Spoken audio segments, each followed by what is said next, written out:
So if you like that blogging tip, be sure to check out more at gottagetblogging.com. Adam Avitable, everybody! Yay! Wait. He is used to performing in front of a live crowd, so crew. There we go. So Adam is from Avitable.com. You almost mispronounced it too. It's all right.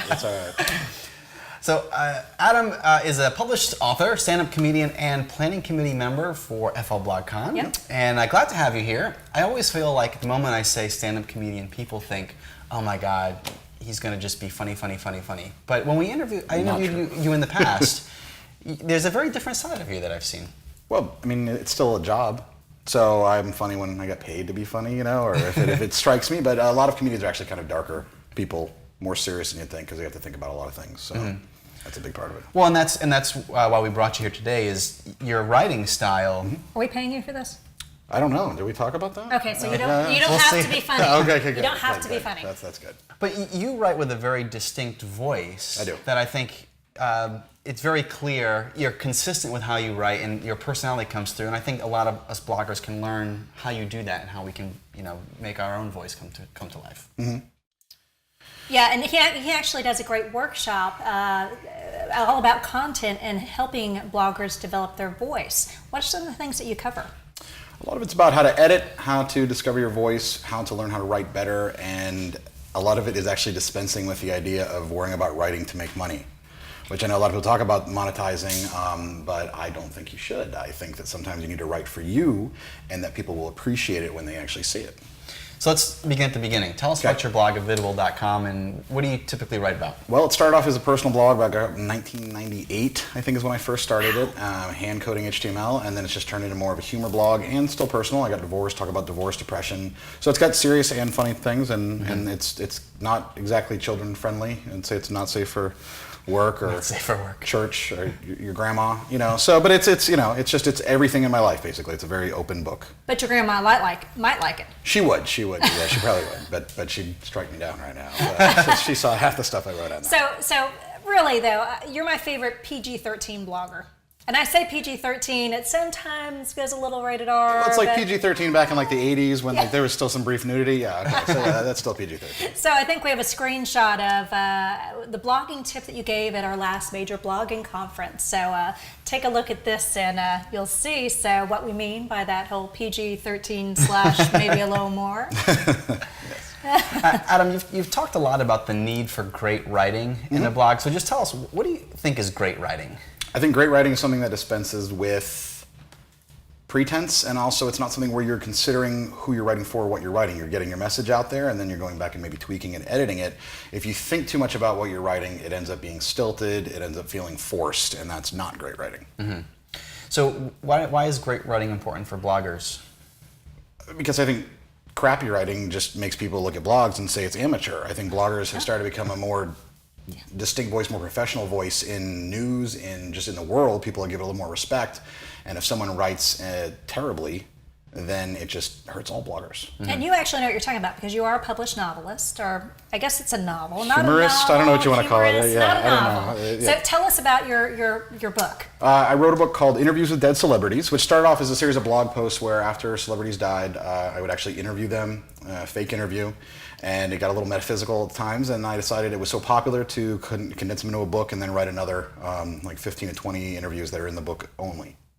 And it started off with Casey Anthony. I was going to say, who are some of the celebrities you Well, the reason I started doing it was actually really dark. It was Casey Anthony's daughter. Okay, and so for those of you who don't remember, the media storm that happened in Florida when Casey Anthony's daughter disappeared and was later found tragically. So I interviewed her daughter, right. And it was very dark but very serious about the fact that the media was turning it into this circus, even though everyone knew it actually happened.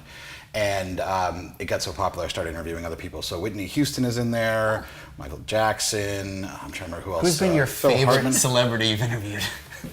Which is such a weird question because it just makes me sound like I'm schizophrenic. I'm basically interviewing myself. I actually spent a lot of time researching them and reading and listening to their interviews on YouTube and everything so that I can actually capture their voice. So I have two that are favorites. One would be George Carlin. because he was a hero of mine as far as comedy. And I wrote the interview, and I had several actual comedians read it and say that they thought that could have been George Carlin saying it, which was really nice. Really? And then Steve Jobs. What a compliment. It was amazing.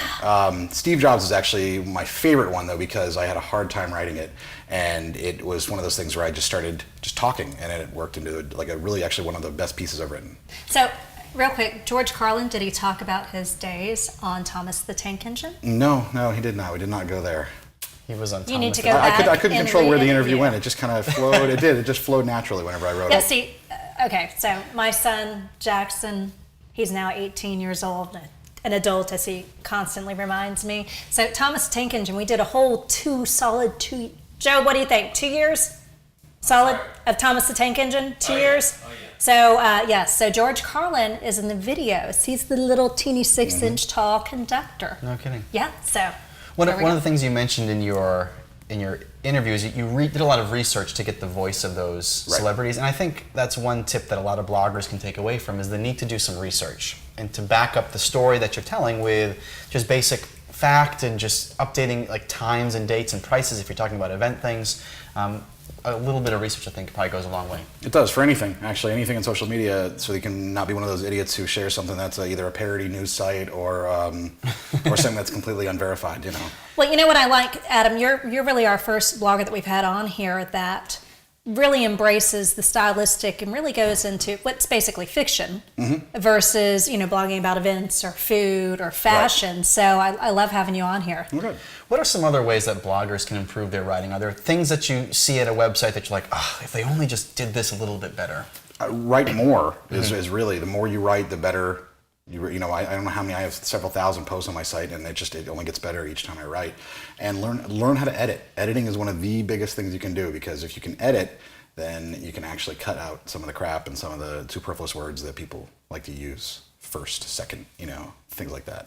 Do you have a suggestion on how long a blog post should be? Does that make a difference? However long you need to get your message. I mean, when I got divorced, it took me 4 hours to write the post, and they only ended up being 200 words long, and it's one of the most powerful things that I wrote as a result. Because I edited it down, and 200 words was enough for me to actually say what I needed. We've talked about your voice. How can other bloggers develop their own voice? And what exactly does it mean when we say voice? Your voice is something that's distinct, so when people read it, they say, well, this sounds like this person, which is hard, and not everybody's ever going to get there. In fact, it's just something you can aspire to, but you should never assume you're actually going to get there. I don't think I'm there. But you want to be able to write in a way that when you read your own words, you feel, this is me. This is my genuine voice. This is not me talking to an audience. This is me just being me. And I think that's so important to come across as authentic and really connect with your audience better, that they feel that they're getting to know the real you. Because one loyal reader who likes your voice is worth 100 just click-throughs. People who just click, glance, and never come back. God, I love that. Music to my ears. So you said you've written 1,000 posts. I think it's like 2,800. Maybe there's 3,000 on there. I don't know. I don't pay attention. That's a lot of. What's your writing schedule like? Now it's sparse because comedy takes up a lot of time. But it used to be I would write a post a day. So every day of the year. I think for probably 4 years I wrote a post every day of the year, and so that really added to the number. Do you have a favorite blog post or topic that you've blogged about? I don't really, because I read about pretty much every topic. In fact, on my site itself, when I do a little sidebar that has the post to read if you're new to the site, it took me a hard time to narrow it down to like 30, because I was like, oh, this one's humor, this one's dark, this one's really personal and raw, and so it was very difficult to do that. Do you have any topics that are off limits? Nope. Not a thing. And I know that because I read your blog. You've read my blog. I mean, we talked about my grandmother, actually. I interviewed her after she died. But it was the day after she died, and so it made the funeral a little awkward with my family because they didn't really appreciate my sense of humor. But yeah, so nothing is off. Probably great therapy for you. It was. It was my way of processing it, and it wasn't insulting to her at all. It was insulting to me, but it was saying that she was watching me and the things that I was doing embarrassed her because she could see me at home in the bedroom alone, So things like that. So. Yeah, so my family didn't appreciate that. But watching TV. Watching TV. Yeah, there was something on TV. Sorry, I'm just trying to imagine my grandmother. See? Just imagine if she could see everything you've done. When you put a face to the image, it just becomes a little bit stronger. So we have more with Adam coming up. We're going to take a quick break, and we'll come back.